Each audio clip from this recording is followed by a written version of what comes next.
Amigos y compañeros, sean bienvenidos a su programa favorito, donde hoy abarcaremos las cuestiones que nos competen respecto a las dimensiones del arte. Hoy me acompañan conmigo unos expertos en el tema que nos darán su perspectiva y sus respectivas opiniones sobre las dimensionalidades que queremos abarcar en este tema. Así pues, quisiera presentarme, soy su conductor, Daniel Abundis. Me acompaña Alan Gómez. Alejandro Hernández. Dulce Villalobos. Y yo, Iñaki, el cámara, pero no me veo. y nuestro querido compañero de cámara en la producción que nos acompaña por allá. Pues muy bien, estamos aquí en la barranca de Huentitán, en este espacio que, ¿cómo lo llamaríamos? ¿Cómo se llama el lugar? En sí no tiene un nombre específico, muchos lo conocen como el taller Centro Cultural Alfonso de Lara Gallardo, también se le puede llamar el laboratorio de Tanixtla Contreras o también el laboratorio que le pertenece a Paco Medina. En sí, pues, es un espacio cultural que le pertenece pues, a varios maestros, hicieron una comodidad para conseguir este espacio y pues imparte lo que sería artes, que sería tanto grabado, cerámica, pintura y pues aquí andamos.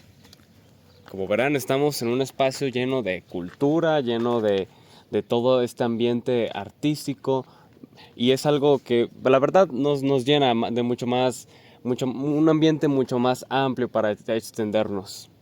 Entonces, pues vamos directamente a abarcar las cuestiones para tratar de explorar estas preguntas, pero no quiero que solo las exploremos, sino también quiero que nos sumerjamos en ellas, que verdaderamente nos sintamos parte de estas cuestiones como algo verdaderamente relevante para la comunidad artística.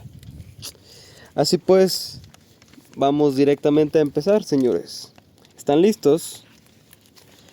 Y mi primera pregunta sería, ¿el arte puede existir por sí mismo o debería tener un sentido práctico?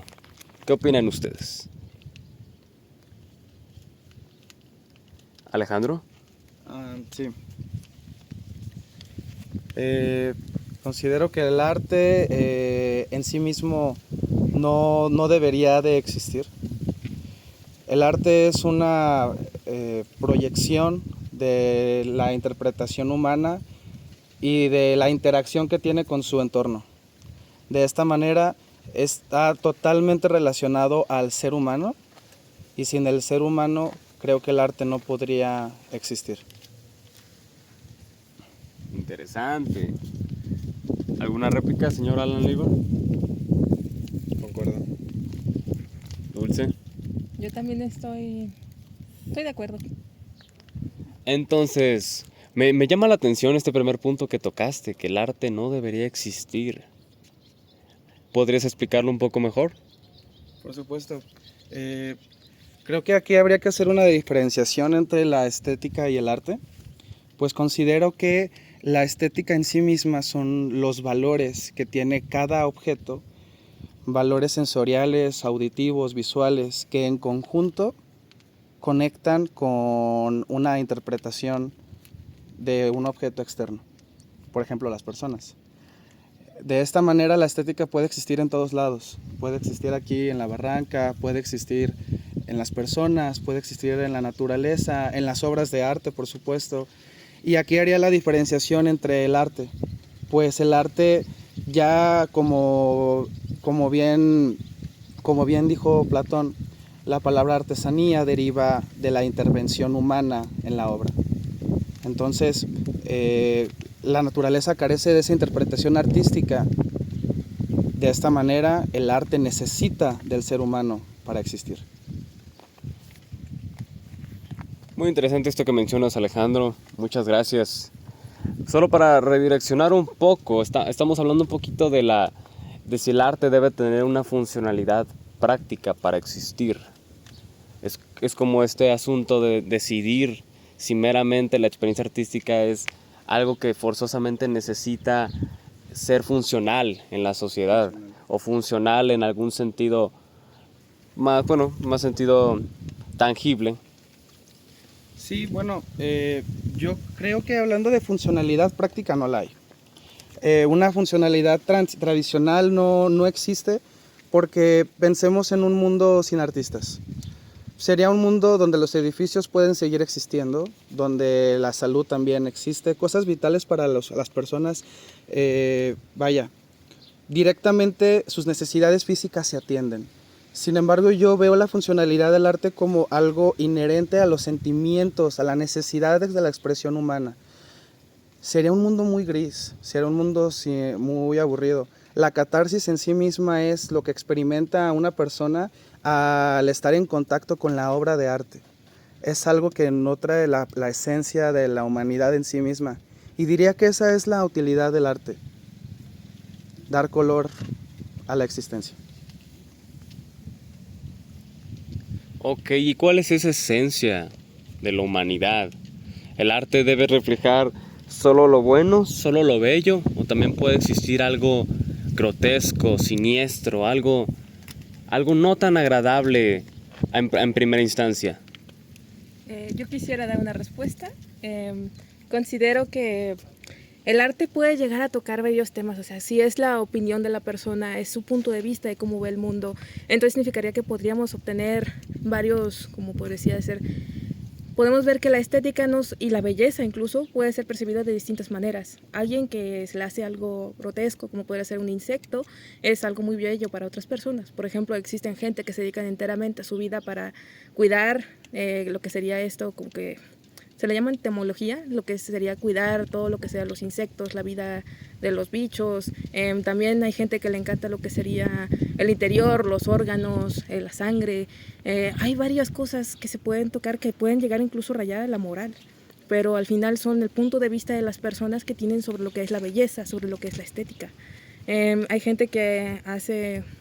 Yendo más como a la pintura, el arte y eso, la exageración de las que serían las facciones nos llegó a permitir a ver lo que serían las caricaturas. La caricatura empezó siendo como alguna tirada de sátira, empezando a hacer que las facciones se vean grotescas, sean grandes, sean desproporcionadas, y al final ahorita es un medio de comedia, al final ahorita es un medio de expresión, al fin y al cabo. También se le puede considerar bello, por ejemplo, lo que tenemos del anime es al final una exageración de las que serían de las características del rostro, de la cara, de los cuerpos, exageradas a tal punto en el que la gente se las hace bello porque se afigura la que sería la semejanza de un gato. Antes, en la antigüedad, los gatos eran considerados como grotescos, se les consideraba como seres del mal, entonces lo que hacían en las pinturas antiguas, que serían las pinturas religiosas, nos los presentaban con caras humanas, porque en sí, si combinamos lo que sería un animal con un humano, lo que obtenemos es una especie de cosa desagradable al punto de vista de la persona, pero ahorita, pues ahora es un punto de vista agradable, por eso, por ejemplo, ahorita a los gatos se les considera algo bello, un menino, algo que pues considera bonito, tierno incluso. Entonces de ahí viene lo que serían las características ahorita que serían las caricaturas, tanto que serían caricaturas japonesas como las caricaturas de aquí de este lado del charco. Precisamente, es muy interesante lo que mencionas. Pareciera que toda esa cuestión de perspectiva estética también va de mano de los principios morales de la época, en cómo en ese entonces habían ciertos aspectos que ser retratados en el arte no eran considerados como algo verdaderamente moralmente adecuado. Es como los muralistas mexicanos. Muchos muralistas mexicanos en un principio no ejecutaban su arte por querer, digamos, el fin estético máximo o como seguir una línea estética. Había más esta cuestión de dar un mensaje político. Muchos muralistas mexicanos se referían a su obra como que era solo una herramienta política, que el arte era una herramienta política que debía ser utilizada para, pues, guiar al pueblo mexicano de alguna forma. Entonces, digamos que esta relación moral siempre ha existido en las obras. Podríamos decir eso, podríamos decir que siempre han existido valores universales morales para abordar las obras de una cierta forma. ¿Existen valores universales para abordar las obras de cierta forma? ¿O es acaso que nuestras obras actuales en una época distante serán consideradas como inmoralmente incorrectas? La moral va a variar en el tiempo, pero se preservará en la obra en sí misma. Eso se puede volver universal, por así decirlo.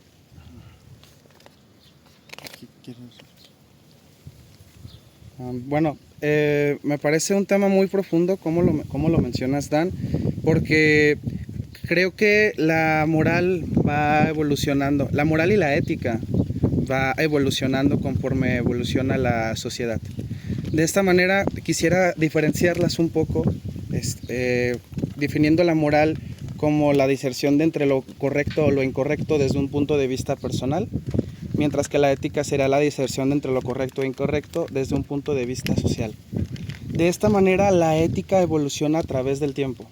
Por ejemplo, tú mencionas cómo el arte puede entrar en una politización con muralistas mexicanos para dar un cierto, no sé si llamarlo adoctrinamiento, pero una cierta... nacionalista. Exactamente. Pues me imagino que seguramente como Siqueiros, posiblemente esta persona Orozco, pero estoy pensando en alguien más, el esposo de Frida Kahlo. Ah, Se me fue su nombre ahorita mismo. Seguramente son los Perfecto nervios. para el podcast. Diego Rivera. Diego Rivera, Por gracias, supuesto, cameraman. seguramente son los nervios. Entonces, me parece que esto tiene que ver mucho con cómo va evolucionando la sociedad. Porque si te pones a pensar, el arte en sí mismo muralista existe desde los egipcios. Ellos lo utilizaban para representar cuál era su cotidianidad.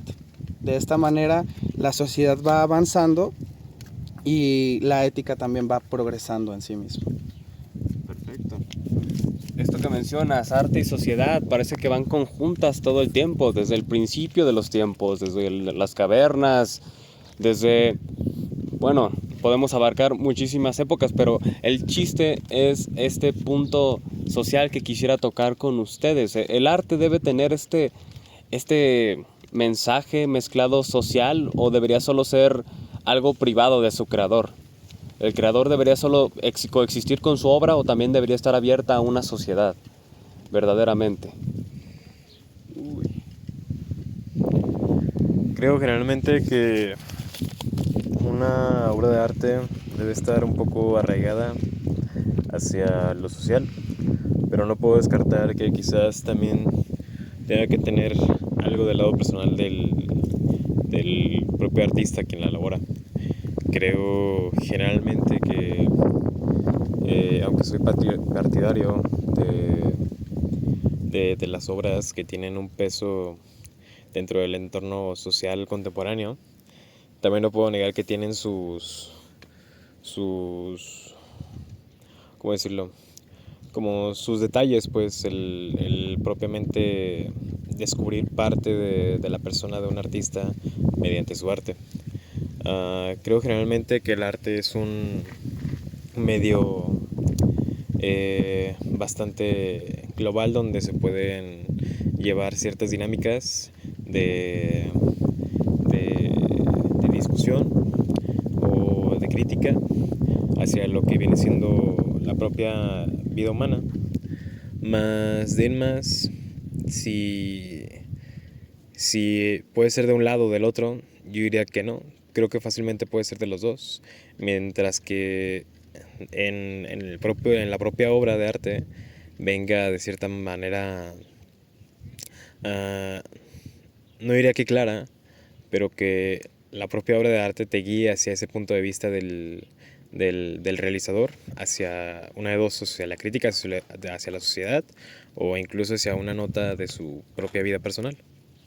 Quisiera aunar un poco a lo que mencionabas, Dan, también, Sí, adelante. acerca sobre la privatización de la obra, porque yo creo que eso no tendría mucho que ver con el sentido de la existencia de la humanidad, que bueno, el sentido de la existencia en sí mismo ya es muy subjetivo, pero desde un punto de vista más trascender. Yo creo que la humanidad en sí misma, uno de sus objetivos tiene que ver con la trascendencia. La trascendencia la podemos ver en muchas maneras y por supuesto que el arte es de las más importantes. Si un artista privara su obra en sí misma, como que perdería un poco el sentido de la trascendencia, perdería un poco el sentido de la existencia. Creo que aprender y compartir es una de las máximas de la humanidad y por supuesto que todo el arte deberá de darse a conocer, aunque sabemos que por la globalización en sí misma o la falta de oportunidad de distribución del arte, pues muchas obras van a quedar en el olvido. Y como no, también puede haber como esta necesidad del artista, volviendo un poco a lo que mencionabas tú, Alan, de abordar el entorno como parte de su obra. Se hace mucho en el cine, bueno, o en cualquier, bueno, o mayormente en tareas performativas del arte. Bien, muy interesante lo que hemos sacado hasta ahorita. ¿Algo más que les gustaría añadir por ahora? ¿Algún comentario más? Está un poquito esta discusión un poco cerrada y quisiera que se sintiera más como este diálogo mutuo. Yo, aunque de cierta manera vengo aquí como para contestar ciertas preguntas y armar este diálogo, quisiera abrir el espacio simplemente para contestar la pregunta de pues, a qué se le clasifica un buen arte, ¿no? O sea, ¿hay alguna norma, hay algo que de cierta manera logre clasificar a la obra como buena o mala? No sé si alguno de ustedes quiere contestar. Por supuesto, Que va de la Es- mano con la moralidad, con lo que tocamos. bueno, es que es bien sabido, Alan, que el arte es siempre y será subjetivo. Siempre va a ser desde un punto de vista personal, pero creo que tiene que ver con con ciertos valores estéticos que nos pueden ayudar a discernir entre lo que podría llamarse un buen arte o no. Desde mi punto de vista considero que hay valores fundamentales que valoran la realización de una obra en sí misma y nos da cierta pauta para poder discernir qué puede ser arte y qué no puede ser arte. Claro, desde un punto de vista subjetivo, porque una de las reflexiones más importantes es si todo es arte, entonces nada lo es. Y el primero es el valor técnico de realización, porque si el arte tiene que ver con una expresión del punto de vista o de la situación emocional de un artista, la técnica es un valor que ayuda a la correcta transmisión de ese mensaje. Si hay deficiencia en la técnica, habrá una deficiencia en el mensaje personal del artista. Por ejemplo, la fotografía. Pues puedes tener un ojo muy curado. Sin embargo, si no tienes noción de exposición, tus fotos van a salir quemadas, oscuras, y vas a carecer de la capacidad de poder mandar el mensaje correcto. Que por supuesto, cuando hablas de correcto, es algo muy ambiguo. Podría definirlo como la capacidad que tienes de transmitir tu propia esencia a los demás. Bueno, pero quisiera también aunar a otro valor técnico que tiene que ver con la realización. La realización es una palabra que va arraigada a los seres humanos. Si algo no es realizado por el ser humano, pues ya no podría ser arte, porque lo que mencionaba en un principio, pues carece de la interpretación humana. Voy a seguir platicando de estos conceptos. Pero entonces, aunque comentabas que de cierta manera el hecho de que la clasificación de que una obra sea buena o mala está más arraigada hacia la perspectiva de la persona quien esté siendo parte de esa experiencia estética, aún así se me hace medio contradictorio que comentes un poco sobre el hecho de que al quizás no lograr la técnica o no respetarse la propia técnica, esto llegue a afectar de cierta manera el valor de la obra. Por lo tanto, entonces sí hay una forma de clasificarla como buena o mala, ¿no? Bueno, es que cuando yo hablo de técnica, Alan, yo hablo de que el arte es un objeto de estudio, ¿ok? Siempre, yo creo que es muy importante el estudio porque, vaya, si no conoces si no conoces las técnicas de realización, claramente va a haber una deficiencia. Un ejemplo práctico puede ser pues en la pintura. Por supuesto que hay personas que nacen con una excelente noción para el dibujo, para la pintura, y es cuestión de la práctica, de la reiteración, del conocimiento de las maneras de realización, lo que hace que un artista pueda progresar, y en sí mismo ahí hay una técnica. Y si esa técnica no se trabaja, creo que habría mucha deficiencia. Bueno, no sé quién quiera. Adelante. Hablando sobre técnica, también considero que pues a veces es bueno romper lo que sean las estructuras técnicas conocidas, ¿no? Por ejemplo, lo que sea el óleo, el acrílico, todo lo que tiene que ver con tipo de técnica. Un ejemplo de esto muy claro es el muralismo, lo que estábamos hablando hace rato. Después de que hubo el muralismo estuvo la ruptura. La ruptura fue un movimiento que fue en contra del muralismo, que al final el muralismo se consideraba con fines políticos y al final de ganar dinero. O sea, hubo un tiempo en el que empezó a ser como un movimiento contra los políticos y después empezó a ser con los políticos. O sea, la gente del que empezó a hacerlo el muralismo empezó a trabajar con los políticos. Entonces la gente empezó ya a ir pues en contra de los muralistas justamente y se generó este movimiento, que sería la ruptura de los conceptos de lo que sería qué es el arte, qué es lo estético y también qué es, o sea, los conceptos a lo que vamos. O sea, el arte no necesariamente tiene que ser político. Entonces también viene lo de la ruptura de la técnica. Empezaban a romper lo que era la técnica conocida, empezaron a romper lo que podría ser lo del óleo, cómo se tendría que aplicar el óleo, y si se fijan eso ha pasado varias veces. También antes en lo que sería, ¿cómo sería?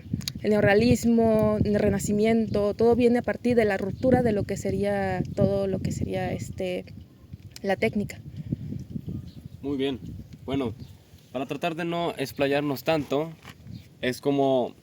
Me parece fascinante cómo estamos tocando ese tema y sobre todo queda como a esta condición de que puede existir una curaduría artística y aún así también pueden existir estas libertades del propio artista que conforme a su expresión propia, él puede decidir qué ruta seguir o incluso si no seguir ninguna ruta.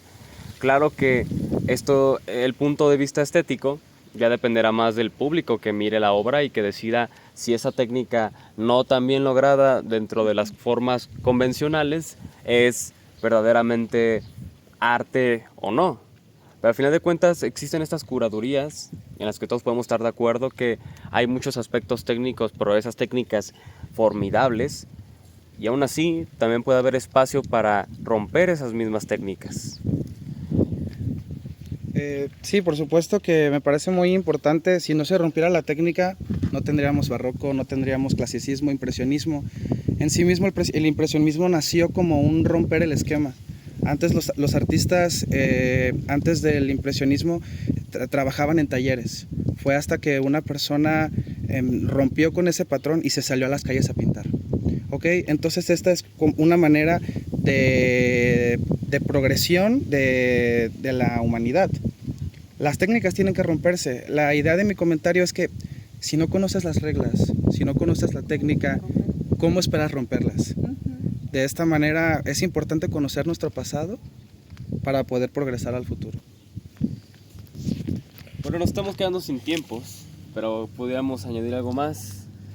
Creo que referente a todo eso se puede armar en un futuro debate, algo bastante bueno, más referente hacia lo que viene siendo pues, la diferencia entre la historia del arte y la estética, ¿no?